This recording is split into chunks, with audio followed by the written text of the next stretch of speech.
Well, good afternoon, ladies and gentlemen, and pleasure to see you today. And we're going to talk about a real exciting program we have. It's the 1898 Alaska and the Yukon Gold Rush. An incredible program, a lot of history, both in Alaska and in the Yukon Territory, and of course also the part of the Inside Passage as well. So it's really an interesting program. We've been doing this for probably pretty close to 20 years now, and it's just been a fun and entertaining and educational trip. So we'll kind of get going on this, and I hope. Let's go. I'm having issues already, but I made my first trip up to Alaska in 1955. My dad shipped eggs from Minnesota all the way up the Alaska Highway to Fairbanks, and I got to ride with him, and that sparked my interest into the state of Alaska.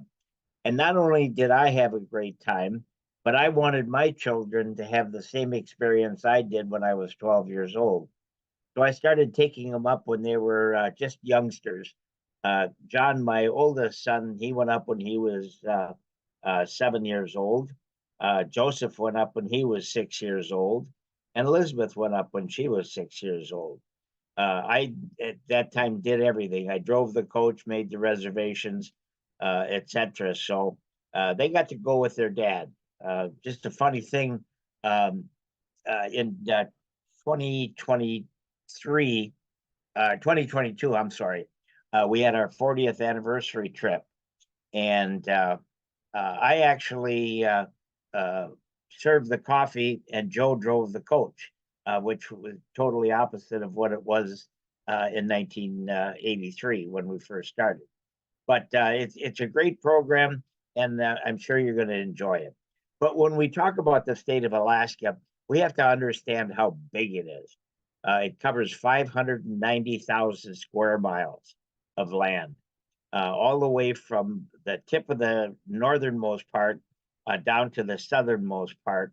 That would be equivalent to the Minnesota-Canadian border up here, and this would be Jacksonville, Florida down here. It's also the northernmost state. It's the westernmost state. But what people don't understand, it's actually the easternmost state as well, because the international date line runs right about here. So this part of Alaska is the easternmost state in the Union. So when you go on Jeopardy and somebody asks you that question, you'll win $1 million with it. So we'll just progress right on to that. But there's 700,000 residents in the state. That's not very many. And in 2019, the year before the pandemic, we had 1.9 million visitors into the state. Of that, 1.5 million did the cruise to Alaska. So basically, they saw that part of Alaska. What we're going to talk about today, we're going to see this much and all of this as well. So we'll continue on with that. Ketchikan had roughly 800,000 cruise visitors. The capital city of Juneau had about 950,000. And then as we went into the Anchorage, where the international airport is, people flew in and out for their cruises. They had about 850,000. Then as we go up to Denali, that number goes in half. So we had about 430,000. Go up to Fairbanks, that drops another 100,000 people. So as we travel across the state, we're going to be in some communities that only have maybe 20,000 visitors a year. But it's a great state, and you're going to really enjoy it. But the difference between us and other companies, number one, is we cover all of the state of Alaska, all the way from Enitovik Pass and Yukiavik, all the way down to Kodiak, and then down to Sitka and Wrangell. And then we also cover all of the Alaska Highway as well. So if you have our catalog, you'll see that big map right in front of the fold out. But another thing that makes us different is that we cater to small groups. And our small groups are anywhere from 24 people to 40 people maximum. So we don't run 10 coaches of 40 people like some of the cruise lines do, but it's one coach, 40 people maximum. And that enables us to get you into the best restaurants, the best attractions with all the without all the pushing and shoving and waiting and what I call the Disney effect, if you will. But it's a great experience.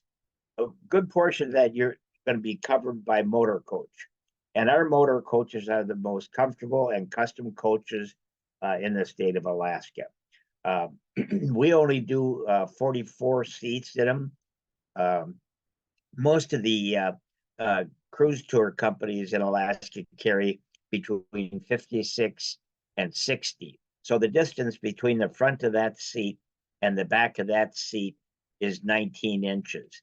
So instead of having your seats this far apart, our seats are that far apart. So you have extended leg room. They're also restroom equipped and they have custom galleys in them. And those have Keurig coffee makers, so you can have coffee, decaf, spiced cider, hot tea, and hot chocolate. Just go back and help yourself.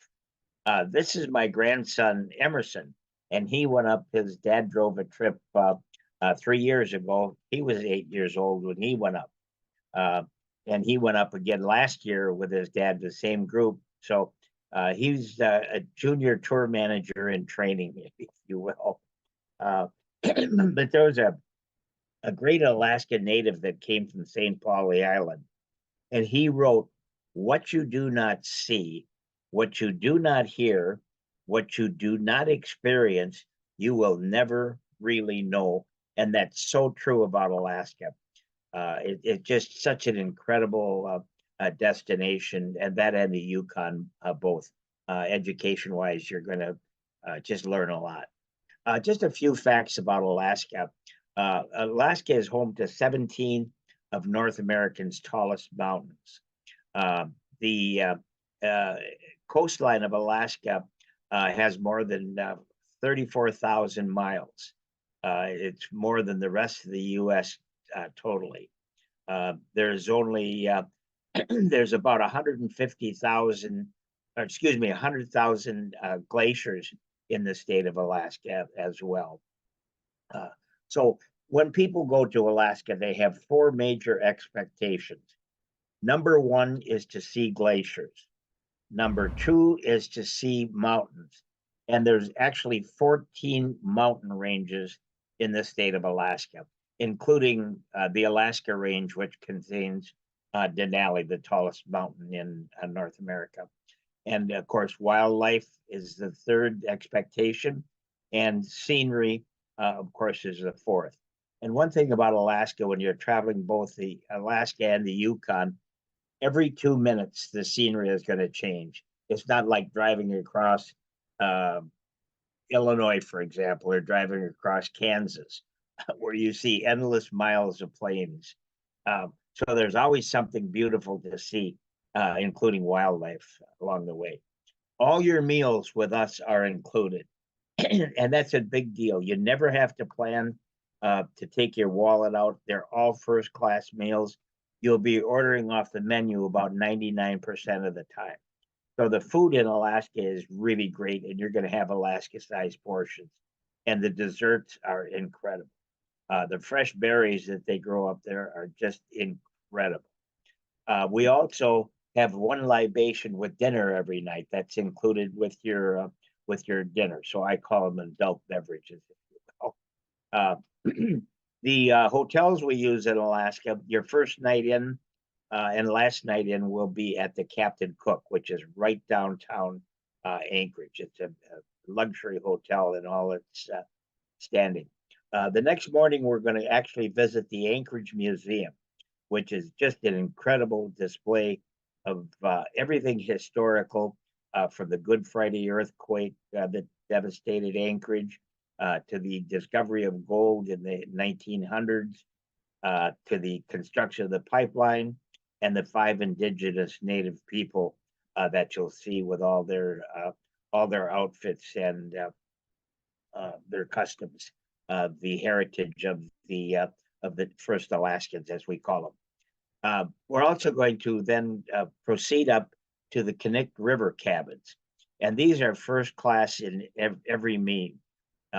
We'll be spending 2 nights at these cabins, and they are first class. It's the only hotel I have ever stayed at that actually has 3-ply toilet paper. That's the type of service and quality you're going to have here.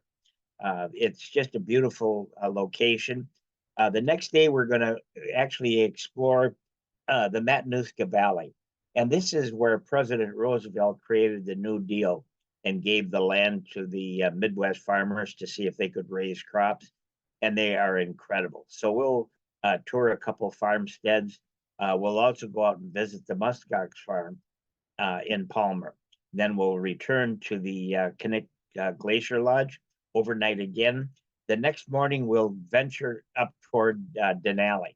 We'll make a stop in Talkeetna, which is a cool little Alaska village.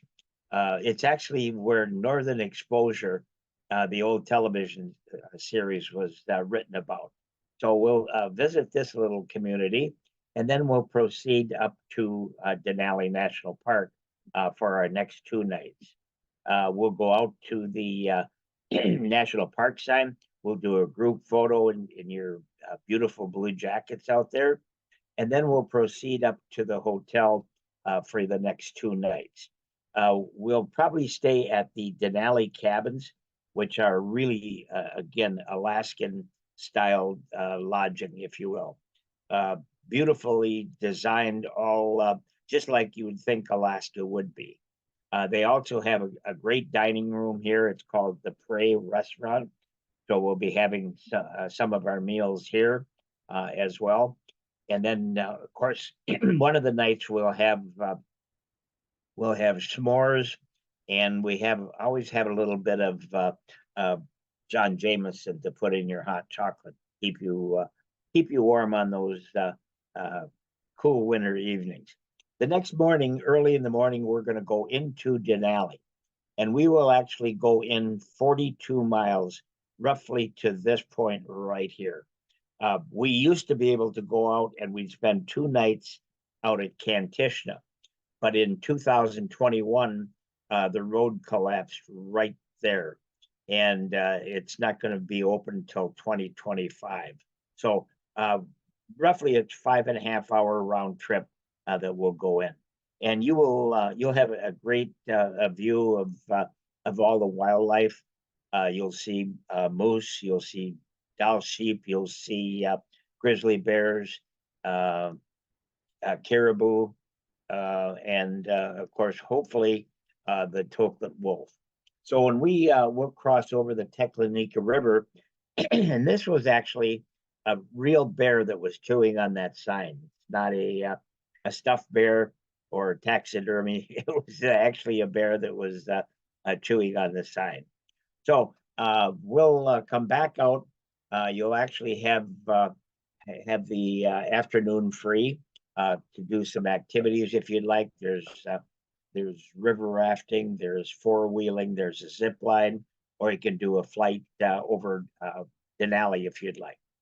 Then we'll board the Alaska Gold Star Rail the following day about noon, and we'll actually take that up to Fairbanks north. This is probably the greatest luxury car on the Alaska Railroad. The upper is all dome car, and then the lower portion is a private dining car where you'll have your dinner that evening. It's really it's called the Gold Star, and it is the most exclusive car on the Alaska Railroad. So we're the first car behind the engine and baggage car. So you're going to get unparalleled views all the way up. It's about 4.5 hour trip up to Fairbanks. Like I say, we'll have dinner downstairs in the main dining room. Again, you'll order off the menu for that venue. But these are all private reserve seats. And if you'd like to have cocktails, there's 2 cocktails per ticket that are included. So there's actually a service bar right here that you can get cocktails. So we'll come up to Fairbanks, and we're going to spend 2 nights at the Bear Lodge in Fairbanks. Really a nice hotel. It's very large rooms and very accommodating with a dining room as well. The next morning, we're going to go out to we're going to go out to Trailbreaker Kennels, and we have great relationships with pioneers all across Alaska. After 42 years of doing business, we have some great relationships. This particular couple this is Susan Butcher, the 4-time Iditarod winner, and her husband Dave. Unfortunately, we lost Susan to lymphomic cancer in 2006, but they have 2 daughters, Tekla and Chuchi, who you will meet, and you will get a private tour of the kennels and a show that's only available to John Hall's Alaska. It's a private individual show for us. This is Tekla, Susan's oldest daughter, with the puppies, and you're going to have a chance to do exactly the same thing Tekla is. So you'll all get a chance to hold the puppies.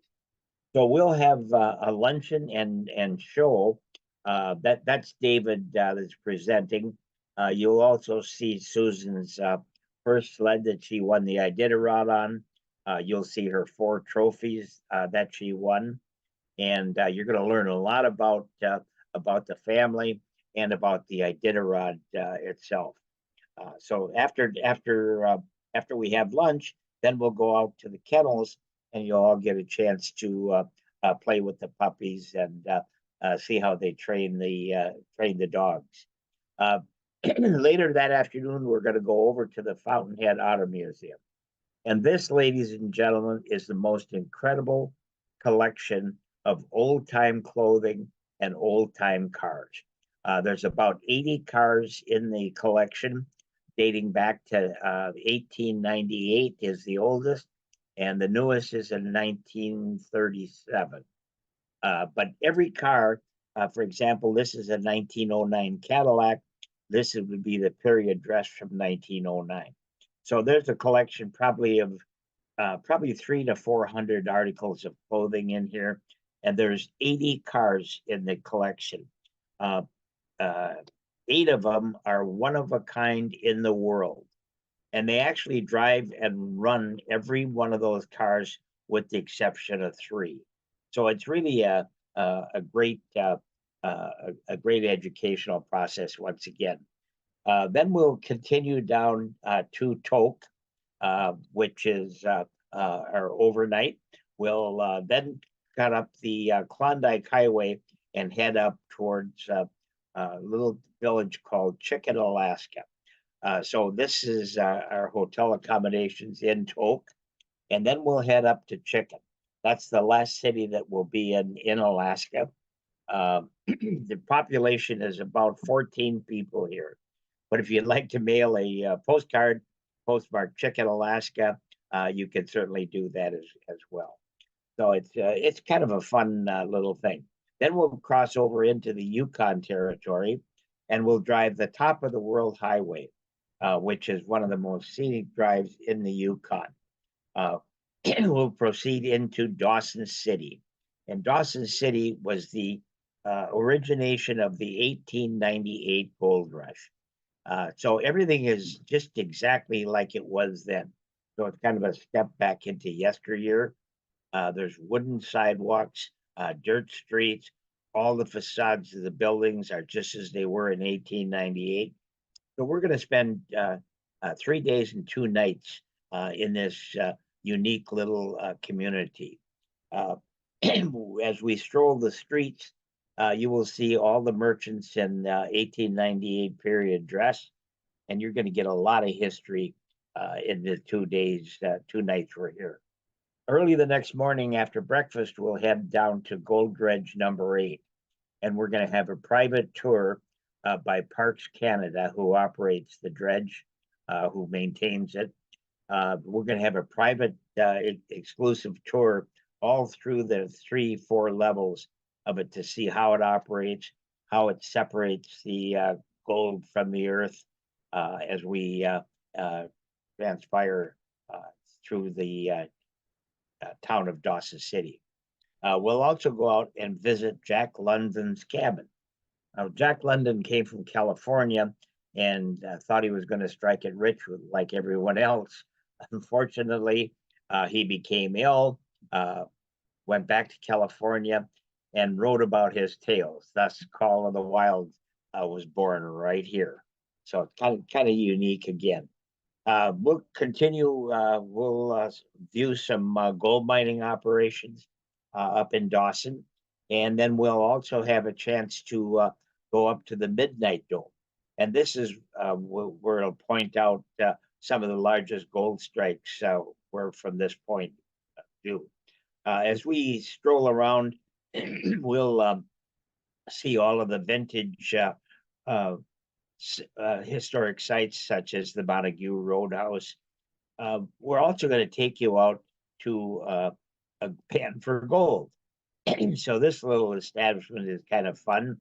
We'll tour one of the old homesteads here where the old gold miners used to live. And then you're going to go out and you're going to pan for gold. And hopefully you'll find some. I don't know if you'll get that much, but it's been done. We've had many people that have come home with gold and they put them in little necklaces they make for you and say that you got that in Dawson City, Yukon. So we'll do a group photo again right in front of the gold mine, and then we'll proceed for our evening dinner and show at Diamond Tooth Gertie's Casino. This is really kind of fun to finish our trip up in Dawson City. There's, of course, the only legal gambling in the Yukon Territory is here in Dawson City. Also, it's a great show that they put on. Some of our guests with the Blue Jackets are with some of the entertainers after the show. So that's kind of a fun thing to do as well. There's also the sour toe cocktail. That is really interesting. What it is there was a gold prospector that got frostbite on his feet. So they amputated his toes, and they have the sour toe cocktail, which is here, and they've served 102,000. I'm sorry, 102,088 to date as of last year. So this is actually the toe right there that he's got in the tweezers. He puts that in a glass of Yukon Jack, and you have to drink that, and a toe has to touch your lips. And then you get to be part of that number, and you actually get a certificate as well. So there's one of our guests there that's doing the sour toe cocktail. And you'll notice that there was a sign on there that there's a $2,500 fine for removing a toe. There used to be 2 toes, and it was a $500 fine. And this is true. It was probably somewhere 12, 15 years ago. This gentleman came in, ordered a sour toe cocktail, drank the Yukon Jack and swallowed the toe, slapped his $500 on the table, and walked out. So now they have 1 toe left, and now the fine is $2,500 if you remove that. But it's a fun thing to do. We always get 1 or 2 people from our group that do it, so it makes some great photographs and videos to take home with you. So after you complete that, you get your name in a record book, and then you get a certificate that you completed the sour toe cocktail. That's what she's doing here. She's filling out the certificate for you as we speak. So the next morning, we'll head down the Klondike Highway and go into the capital city of Whitehorse. We'll overnight there, have dinner and breakfast in Whitehorse. And then after breakfast, we will proceed down toward Carcross. and we're going to board the White Pass and Yukon Narrow Gauge Railway. Carcross is an interesting part of Alaska.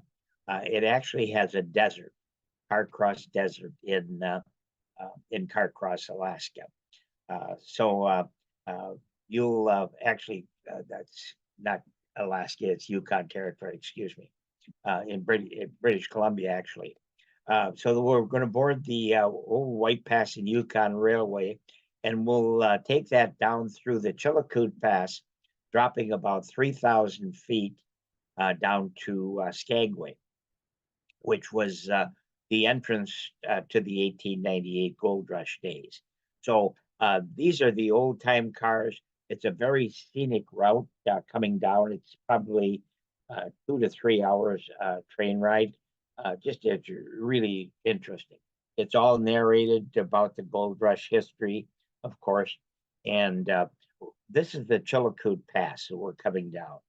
And that Chilkoot Pass is where over 1,000 miners lost their lives and many countless horses climbing up and down that pass. What they didn't know is when they left Skagway and went into the British Columbia, the RCMPs were there to greet them. And if they did not have 1 year's worth of provisions, they turned them back to reprovision down in Skagway. So that's why many of them died of sheer exhaustion and frostbite. They had to go up and then get turned around, come back, reprovision, and try to get back up again. So that's why they call it Dead Horse Pass or Chilkoot Pass, if you will. So it's just more history.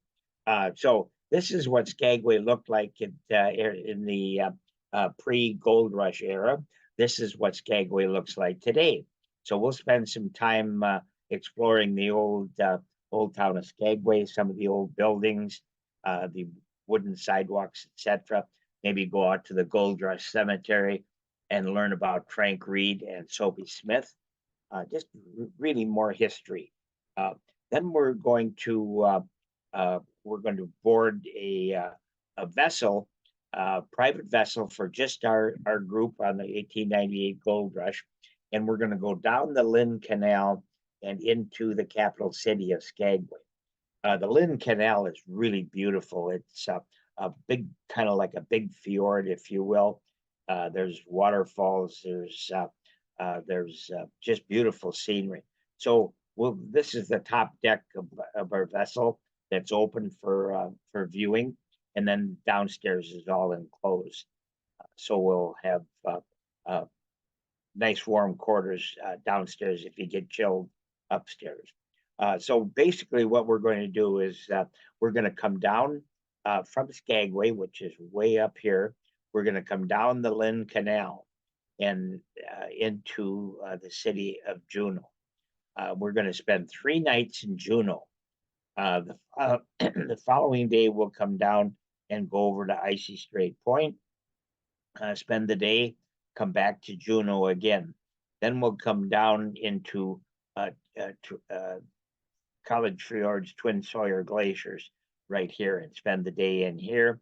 We'll come up to Orca Point Lodge for dinner and then back to Juneau the next day you'd fly home. But this is what the scenery is like going down the Lynn Canal. It's absolutely gorgeous.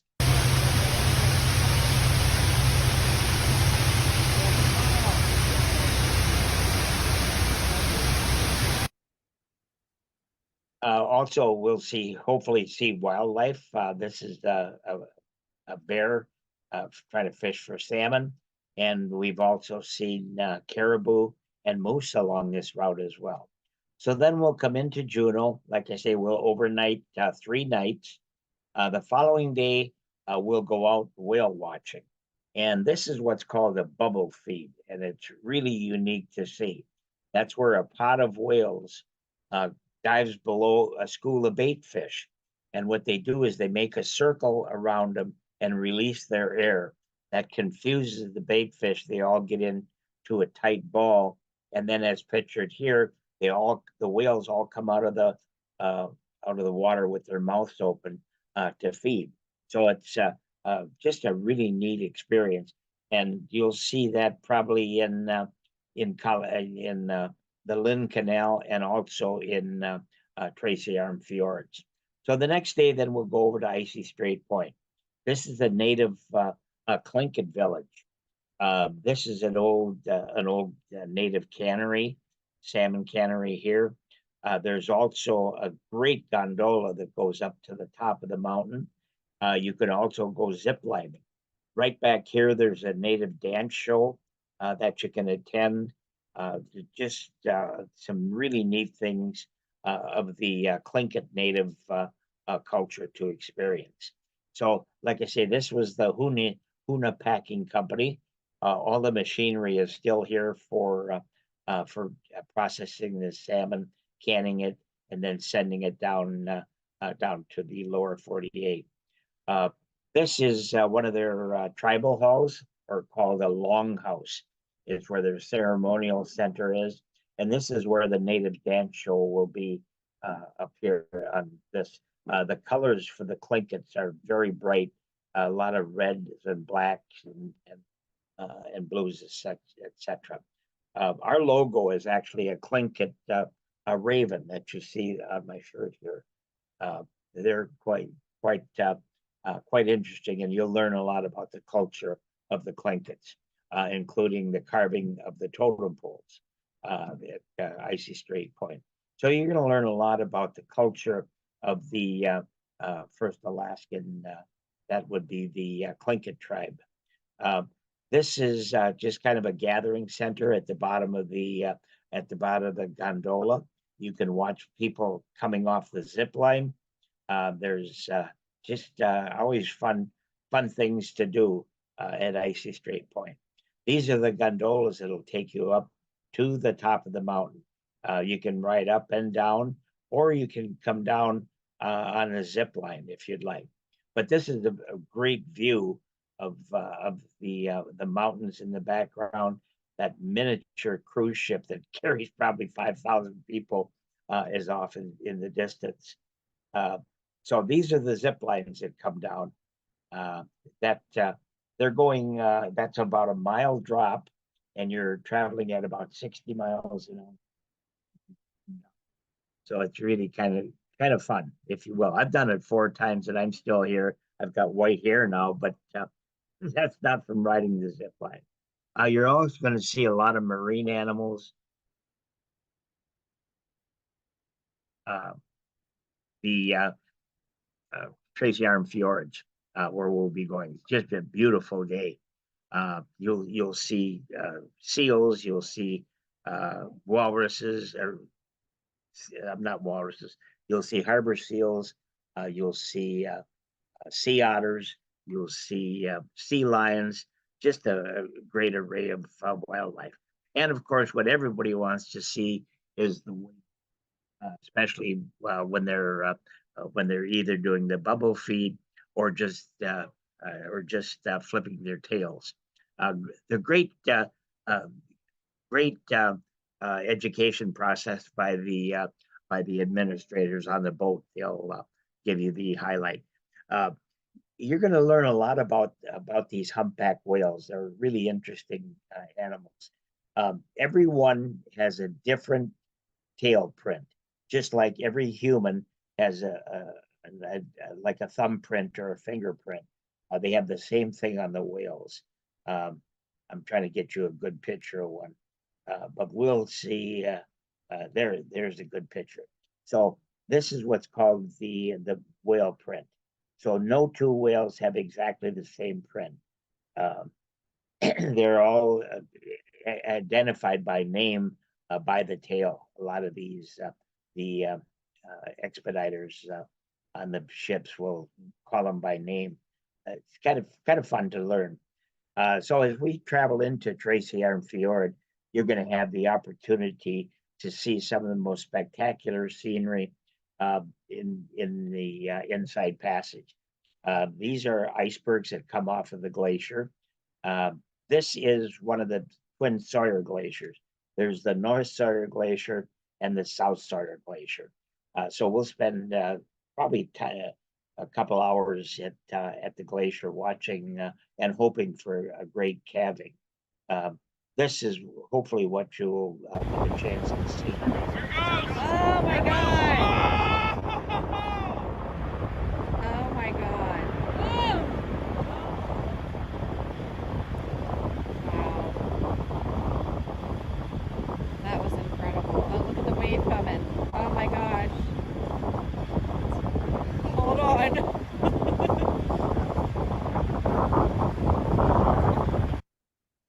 It's a great experience to see those big calving glaciers when they crash down in the sea, and it's amazing the size of the waves they make. I mean, that's probably I'd say probably oh I would say probably 1 million pounds of ice that fell right there. So we're going to spend pretty much the whole day out in Tracy Arm Fjords. It's really a fun day. And then that evening, after Tracy Arm Fjord, we'll motor over to the Orca Point Lodge for our farewell dinner. They have just incredible food, fresh salmon. They used to have king crab, but unfortunately, king crab season has been closed for the last 2 years in the state of Alaska.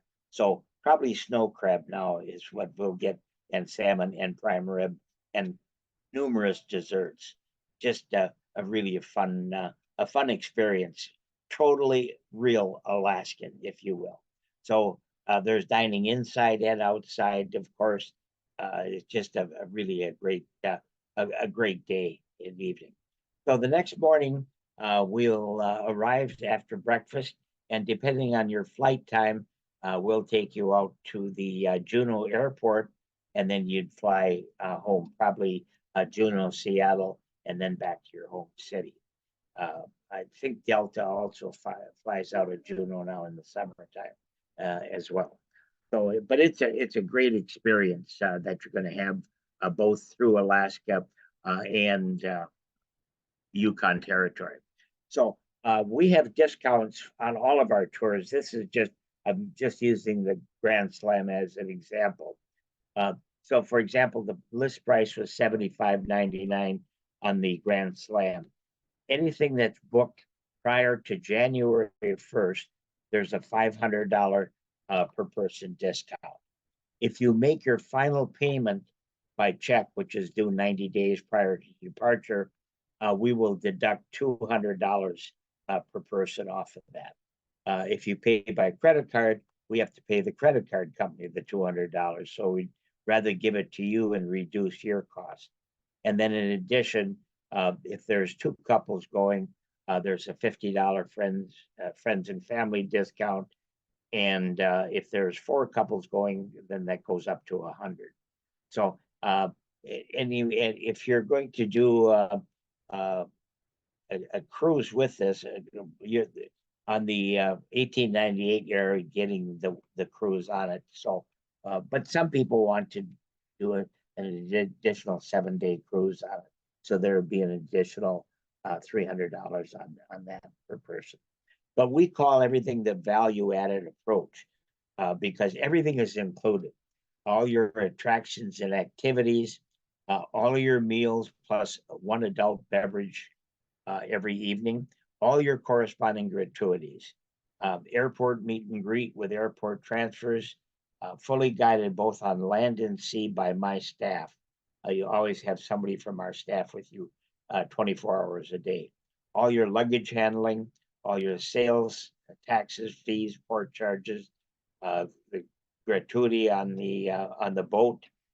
Plus, you get that beautiful custom blue jacket, and that's probably going to be one of the highlights of your trip because you're going to have hundreds of people ask you where you got that jacket. The answer is you tell them you paid $6,000 for that jacket, but you got a free trip to Alaska with it. But when Benny Benson designed the Alaska state flag, he did it in the following colors. The blue is for the blue skies of Alaska. The gold is for the gold in the hills. And this is our Tlingit Raven, our logo that says John Hall's Alaska. and then we'll embroider your name over here. Whatever, if your name is Dana, or if it's Diane and you go by Diana or Sparky or whatever, we'll put that on your jacket for you. The first year you travel with us, you don't get any stars. The second year you get 2 stars. The third year you get 3 stars. And we've got a couple of couples going on the Iditarod this year with us that are going to have 7 stars on their jacket. So that's the front of the jacket. The back of the jacket is the Alaska State flag, which is the Big Dipper and North Star, and then it'll say Alaska 2024, or if you're going next year, it'd be 2025, or in 2025, and next year is 2024. Time flies when we're having fun.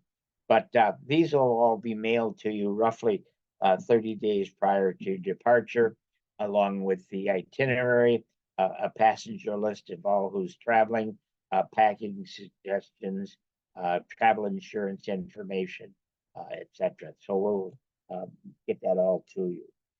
The only thing we don't cover is airfare.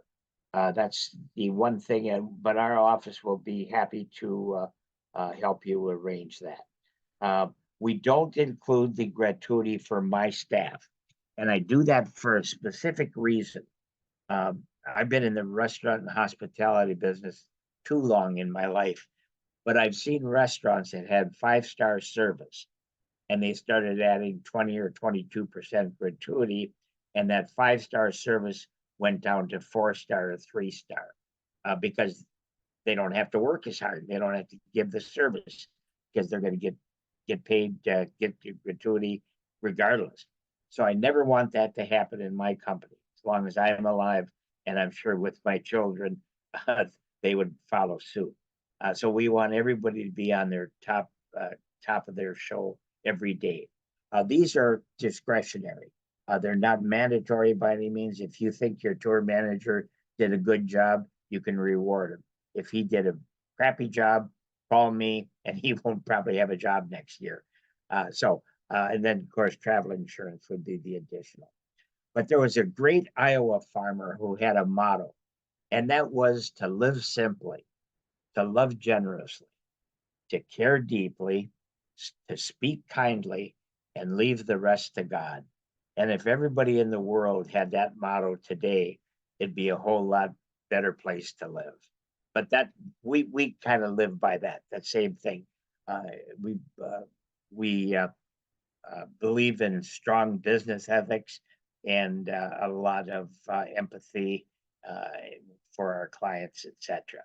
So if you haven't been on our website yet, please go to it. It's kissalaska.com. And then if you just go up to Alaska packages here, that'll distinguish everything that I've talked about today on the 1898 Gold Rush.